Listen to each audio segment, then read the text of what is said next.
All right, the last thing that we're going to look at is this example 15. There's a couple of log properties that come up a lot, and they're all tied to our properties of exponents because exponentials and logs are inverse functions, okay?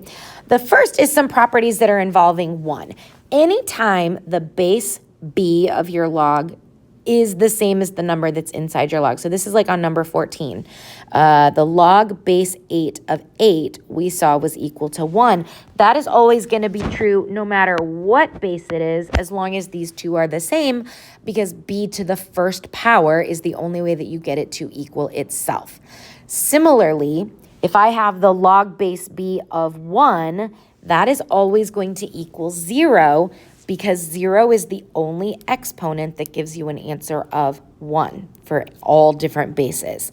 So it doesn't matter what the base is. Log base 2 of 1 is 0. Log base 9 of 1 is 0. Log base 10 of 1 is 0. Any log of 1 is always going to equal 0.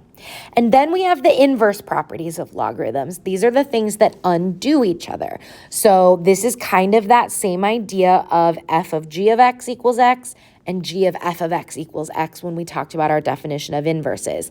If I have the log base b of b to the x power, the log base b and the exponential base b undo each other and we just get x.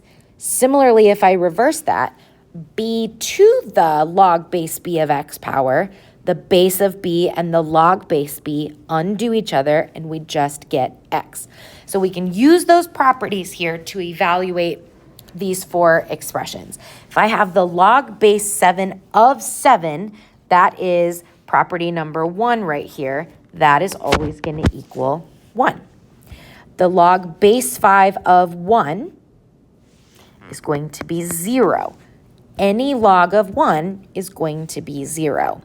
And then these last two illustrate the inverse property. If I have the log base 4 of 4 to the 5th, the answer is just 5.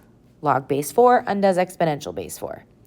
And then 6 to the log base 6 of 9 power is going to just leave me with 9. Okay, these properties come up over and over and over again, so they're going to be very important to keep in the back of your mind as you are working.